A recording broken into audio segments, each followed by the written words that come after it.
But as we look at Esther this morning, I had a lot of debate in my mind about how to go about doing this or whether to go about doing this because we talked about Esther kind of an abbreviated version in one of the character studies that we did not terribly long ago, so we'll do a little more than we did there.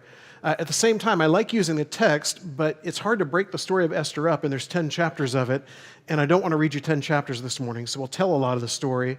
And then also I was thinking in the back of my mind, I think the Byers and the Howards, and I'm not sure who else, recently have been to Branson and have seen the musical version. So if you would like to jump up and do the a cappella version of that along the way, feel free. We'll have like an interactive thing, some interpretive music. Anyway, so we'll look at the story of Esther today. The other reason I debated about this is there's a lot of debate about whether we classify Esther as being exile or not. Because on the timeline, it's not. And yet, with what's going on within the story, it feels a lot like an exile story. And so even when you go to commentaries and things, there will be people who talk about this exile character, Esther, and there will be people that talk about this as post-exilic time, which you may not care at all about the timeline, but real quickly to help us understand, there we go. Here's kind of the timeline of what's going on. The exiles are returning from exile, at least the first group of them, around 539, and then it goes on for a little over 100 years of people going back. The second temple is dedicated in 515. I've seen some places that say 516, some 514, but somewhere in that kind of 3-year area. The wall is rebuilt and rededicated. It takes a little while to build it, but it's rededicated around 444, 443, something like that. And what we see going on in Esther is happening for a 5-year, roughly, period, somewhere between 480 and 470. And so it falls after what we consider the exile proper, I guess. But clearly, Esther is not in her homeland, at least not the homeland of her people. She's still dealing with the rule of people that don't necessarily like the Hebrews a whole lot and are trying to figure out what to do with them, and we'll see how that unfolds within the story. So the cast of characters of the book. Depending on which version of Scripture you have, you'll either have King Ahasuerus, I have a hard time with his name every time. The other version uses Xerxes, which I like much better because I can say that one. But you'll have the king who is a Persian king. So if you'll remember back to the handwriting on the wall and the dream and everything that we've talked about in Daniel, the Babylonians are going to be conquered again. And the Medes and the Persians are going to come along and they're going to cause problems. And so now we have a Persian king here within this story.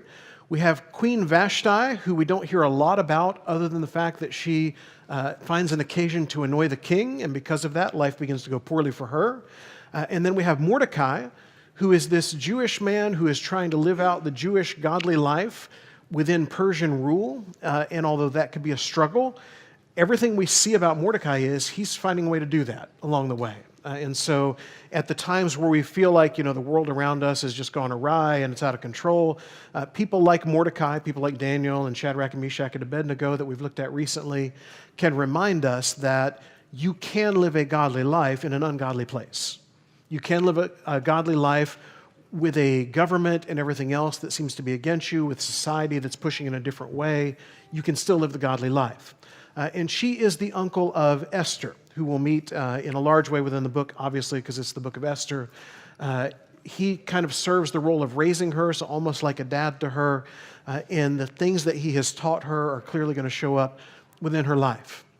So in the book of Esther, we have this king, and the king, along the way, in the first chapter especially, has a lengthy display of his wealth and his power. And I think we've seen kind of that pattern, have we not, in exile with Nebuchadnezzar and Belshazzar and these different people as they've come along, where they forget along the way that it's not just them that has done this, that God is at work as well, and they can credit God for what he does, and they get very caught up in themselves from time to time. They forget that it's not just them. And here with the new king, we have kind of this same problem with the king of Persia, and he does it to the point that the way it's described in chapter 1 is there is a 180-day, almost like showing off period, where he is just, look at me and everything that I have done, see my wealth, see my power, see all of these things, and he gathers all these people around, and then it ends with this lengthy feast and celebration. And in this feast and celebration, what we have pictured for us is a king that is kind of drunk on power, who then very quickly becomes drunk on actually being drunk. And he is being worse and worse and losing more and more of inhibition. And then at some point in the midst of all that decides, I want to call in Queen Vashti, and she is going to be before us as a people, and we're going to see how great she is. And Queen Vashti, I just imagine how this would play out, is probably just thinking something along the lines of, I've had enough of this guy for a while. You know, we've had 6 months now of look at how great he is, and now there's this great feast where he's getting drunker and drunker and more difficult and more difficult. And we have probably seen a much lesser version of this play out somewhere along the way in life, where you have watched a husband and a wife, and one or the other of them is a little high on themselves, and they're letting everyone around them know it, and you almost see like the eye roll from the other one.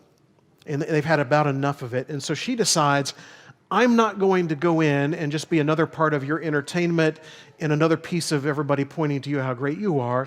And so she says no.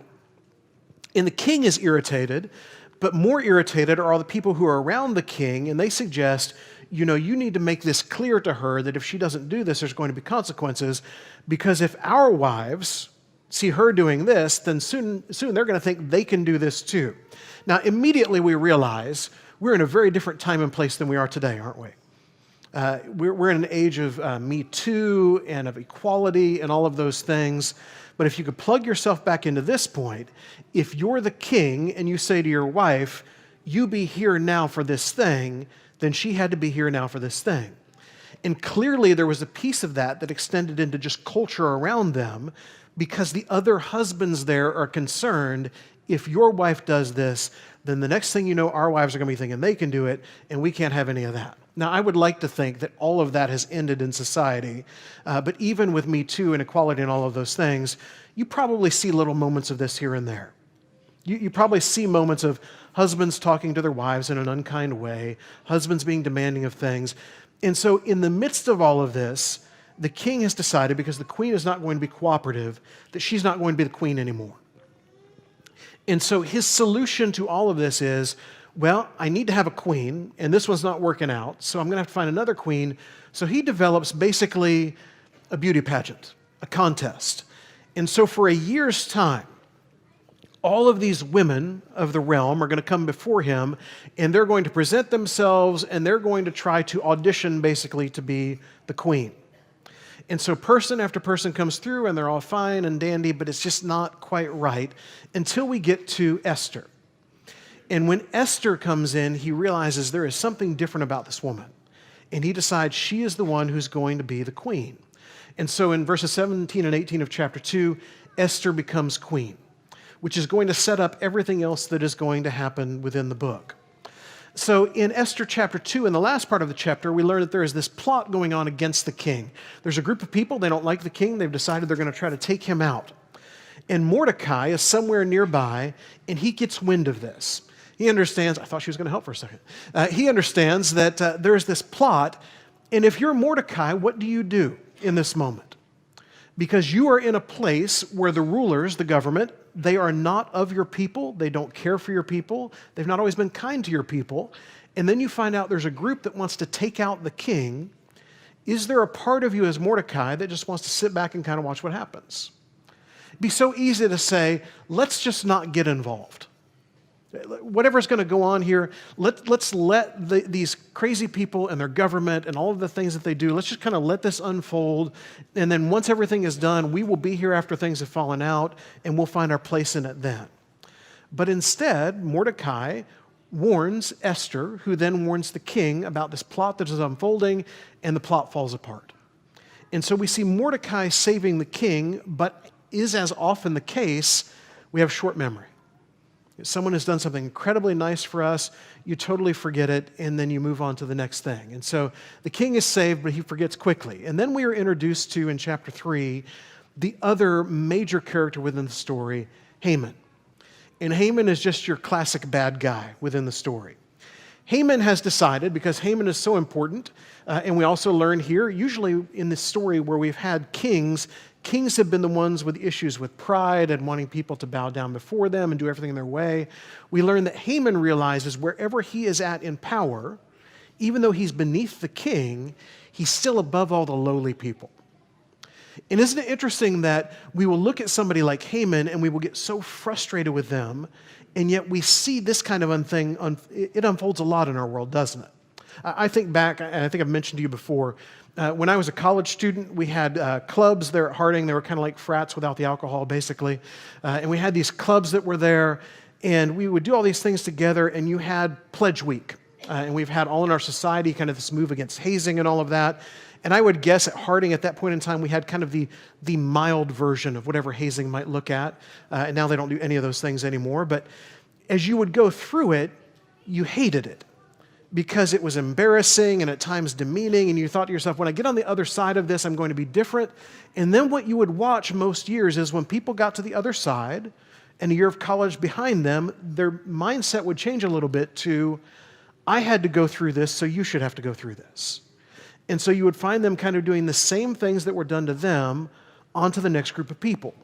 I feel like Haman is kind of that kind of guy, where he has watched above him what the rich and powerful do is they make sure everyone else knows that they're rich and powerful. So I can't throw a 180-day Haman celebration, but what I can do is when people that are below me come by, make sure that they remember they're below me. And so his solution to that is when people would come by Haman, they would need to bow before him. Until Mordecai walked along. And Mordecai doesn't bow before people because he worships God. And so Mordecai would not bow. And that would make Haman's blood boil. Haman didn't like that idea.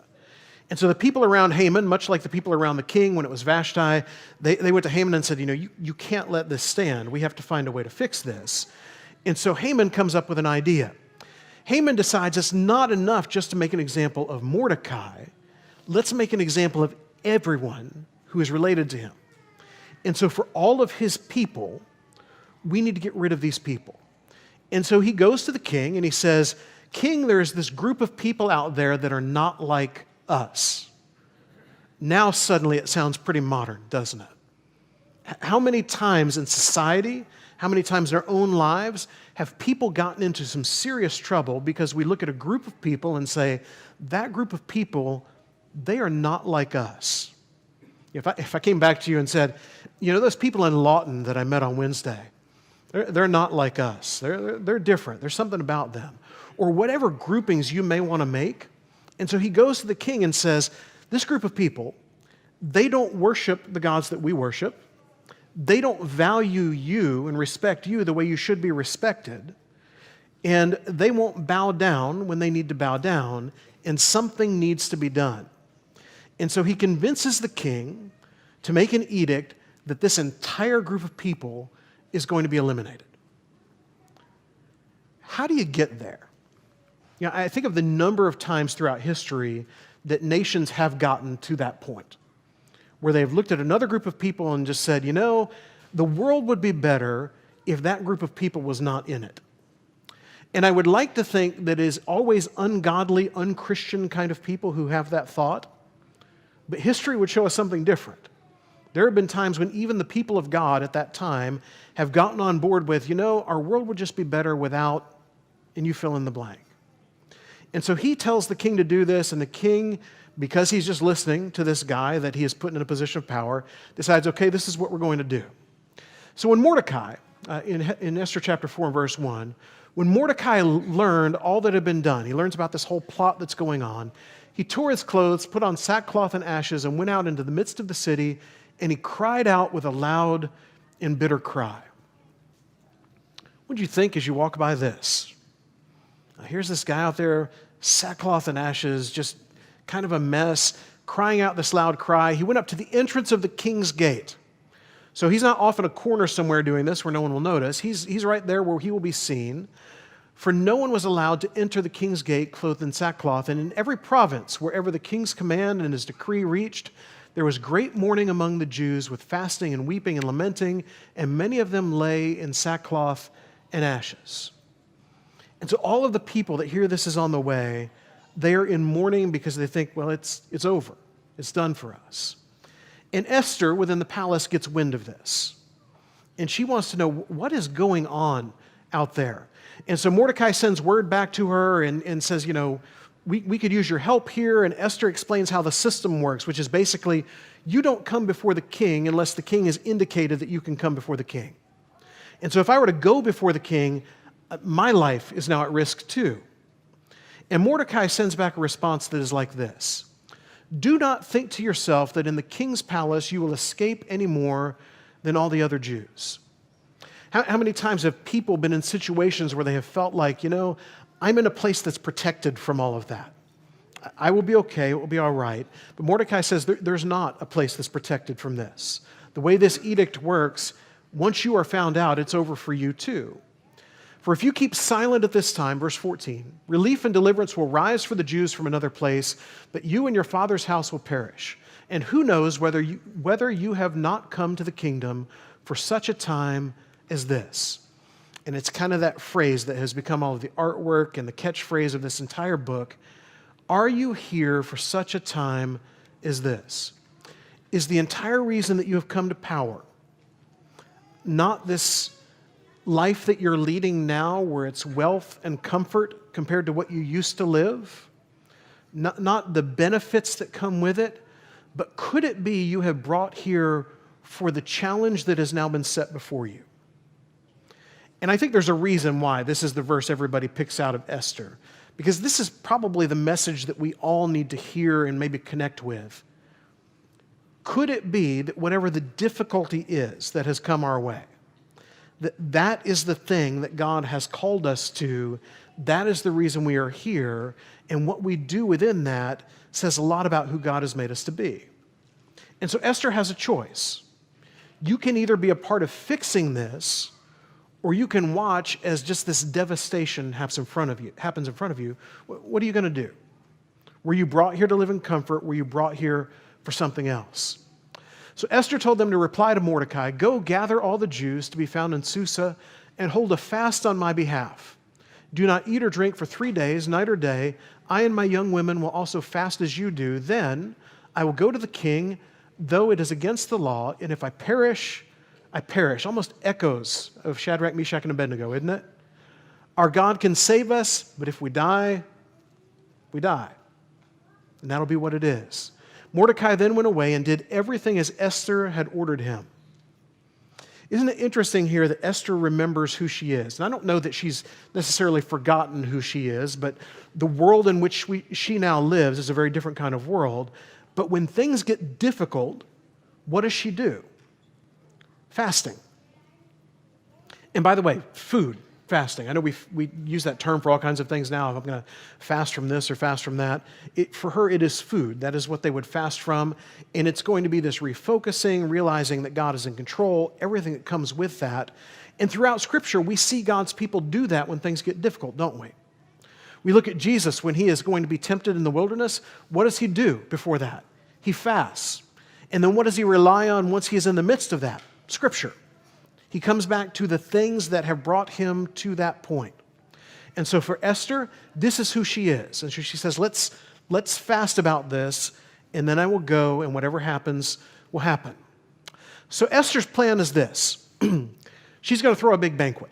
I don't know if she's stalling for time, this is how it's all going to unfold for her, but she thinks, I'm going to go to the king, and what I'm going to ask for him is that there's going to be a great banquet that's going to be held. And everyone probably has within their imagination what that banquet means and what it will do. And Haman, in the meantime, in chapter 5, is planning a hanging. So you have celebration being planned on the one side, at least on the surface, and then Haman is getting angrier and angrier and hating more and more to the point that he thinks, it's not enough that we're going to kill all of these people. We have to make an example of Mordecai so everyone knows. And he has to, in his last moments, understand that I have power over him. And so he builds the greatest gallows anybody's ever seen, and he imagines what it's going to be like to see Mordecai hanging there. And then in chapter 6, it says that on that night, after the banquet is being planned and the hanging is being planned, on that night the king could not sleep, and gave orders to bring the book of the memorable deeds, the chronicles, and they were read before the king. Isn't it interesting how around sleep so many things happen with kings within these exile stories? Often it's dreams and dreams being translated and all those kind of things, but here He can't sleep. He has the history read to him. I'm reminded of David after Uzzah has been struck down after touching the ark, and he can't sleep one night, and he has the law read to him and finds out, oh yeah, we weren't supposed to carry the ark that way, and that's what started all of this. The king has the Chronicles read to him, and the story is read of Mordecai and how Mordecai has saved the king, who is now not sleeping, listening to his own story, saved him from sure death. And the king says, what do we do to honor that guy? We need to do something about that. And so he decides this guy needs to be honored. And he brings in Haman and says, what kind of thing should we do to honor a great man who has served the king? And the entire time Haman thinking, this is for me. Because Haman, as he thinks of everything that's good, thinks, this is for me. And so they're talking about a different thing without even realizing it. So the king is reminded about Mordecai, and then Esther has this banquet. And in the midst of this banquet, she lets the king know who she is, who her people are, and what Haman has done. And the king is outraged. The king is not okay with what is going to happen. And so this great gallows that has been built so that Mordecai can be hanged is instead used for Haman. And Haman meets the end that we would think in the story that he deserves. And then in chapters 8 and 9, we read that the king still can't undo his edict, which is an awful thing, but he has decided we will give the Jews the opportunity to fight back, and the king allows for a lot of his people to be wiped out in the process of the Jews being defended, and the Jews are victorious in the midst of all of that. And then we get to chapter 10 in verse 1. It says that the king imposed tax on the land and on the coastlands of the sea, and all the acts of his power and might, and the full account of the high honor of Mordecai, to which the king advanced him, are they not written in the book of the Chronicles of the kings of Media and Persia? So all of the honor that Haman thought would be for him, and the honor that the king could bestow, instead goes to Mordecai. For Mordecai the Jew was second in rank to the king, and he was great among the Jews and popular with the multitude of his brothers, for he sought the welfare of his people and spoke peace to all his people. So Mordecai, in the midst of all of the strife going on, is the one who instead speaks peace to his people. He sought the welfare of his people. And why do we talk about the story within the midst of exile? Remember when we first introduced this several weeks back, we read about how to live in exile in Jeremiah chapter 29. And God said this through Jeremiah, "Seek the welfare of the city where I have sent you into exile and pray to the Lord on its behalf, for in its welfare you will find your welfare." And the question for us is, are we seeking the welfare of others? Because in seeking the welfare of his people, Mordecai brings about the welfare of his entire community, and the king recognizes that. Are we seeking the welfare of others, or do we, on occasion like Haman, look at the trouble others cause us and try to find ways to take control of that situation and do something about it?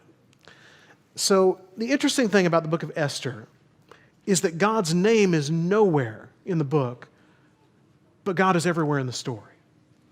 Everything going on with this book, clearly God is at work. And I think if you look through the history from the 400s BC when this happened all the way to now, you have times in history where you don't hear a lot of talk about God, but you do not have times in history where God is not at work. You have 400 years that pass between Old Testament and New. God is at work within those 400 years. You have 400 years that are at work between Joseph and that time of slavery when Moses shows up in the book of Exodus. God is still there within that. And throughout modern history, you have all these times that seem so ungodly, and God is still here. So for us, as we bring this together, what can we learn from the story of Esther? Saved all the points for the end, and hopefully they'll stick with us. What can we learn from this story? First of all, pride is a serious problem. And I think we have seen this repeat throughout several of, especially the recent stories with Nebuchadnezzar and Belshazzar, and now with this king and with Haman. Pride gets us into trouble. And the more we allow ourselves to focus on how great we are and all of the things that we have done, the more by nature we kind of push God and others out of that picture. And so when we see that pride taking root in us, we need to be reminded of the humility of Jesus and who we're called to be. Secondly, the people we surround ourselves with can have a good or a bad influence. So for Esther, she remembers who she is from. She takes advice from Mordecai, Mordecai is clearly connected to her. And then conversely, you see the king, under the influence of Haman, makes a really dumb law and then can't back out of it. And because of that, either all these other people will be killed, or when he gives the edict that they can fight back, now he's going to lose a lot of his own people. And neither one of those is really a good outcome, is it? And it all becomes because of Haman. He listens to what Haman is saying. We listen to dumb advice sometimes. And we listen to really good advice sometimes. So who we surround ourselves with really matters. Third, pride combined with hate is an even more serious problem, I think. And that's what we see in Haman. Haman has the pride in who he is in his position, and then his hatred of Mordecai, it completely loses his focus. It's the prism everything goes through, and he makes even worse decisions because of that.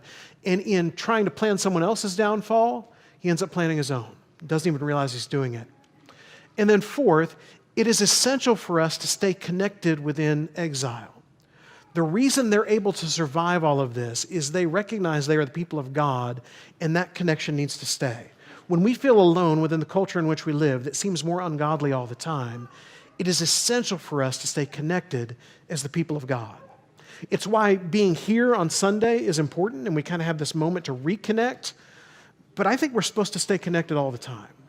And we need to be able to call on each other during the week for help or for fellowship or whatever it is, so that we are connected as the people of God, not trying to live in exile alone, but instead trying to go through these things together.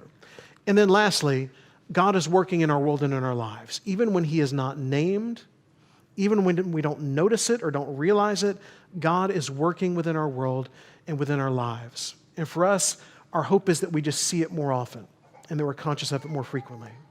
This morning, if you are disconnected, I hope maybe this will be a call to you to reconnect. If you have been one who has been a part of the church family and you have found yourself kind of disconnected, or maybe you're watching online, and I don't know why you are at this point. There are probably people that are out on vacation. This is the easiest way to do it. Maybe there are people who have found us this way and have just not made a deeper connection. And there may be some people out there that have just gotten used to this. I will tell you, I'm glad you're watching, but it's not the same as being here. And if you are just here on Sunday and you're kind of checking that thing off the list, but the rest of your life is disconnected from the people of God, it's the same thing as just watching online all the time and never being a part of this. It's just another level. For each of us, we need to keep those connections moving forward. And for God's people in the book of Esther, they do. For us today, we do as well. If you have never connected to the church family, I cannot explain to you how important in life this is. How much it has benefited, I know, me personally throughout life. For our church family, we've had so much loss over the last month or so. How important this connection has been through those times. Through the time of COVID that we've survived not terribly long ago, the connection that we had with one another when we couldn't be with each other, how important that connection is. God wants that for you. He wants community for you. He wants you to be baptized into his Son. He wants you to follow him together with us. Or if you need to come back to him, he wants you back. If there's some way we can help you connect better with the family of God, please come while we stand and sing.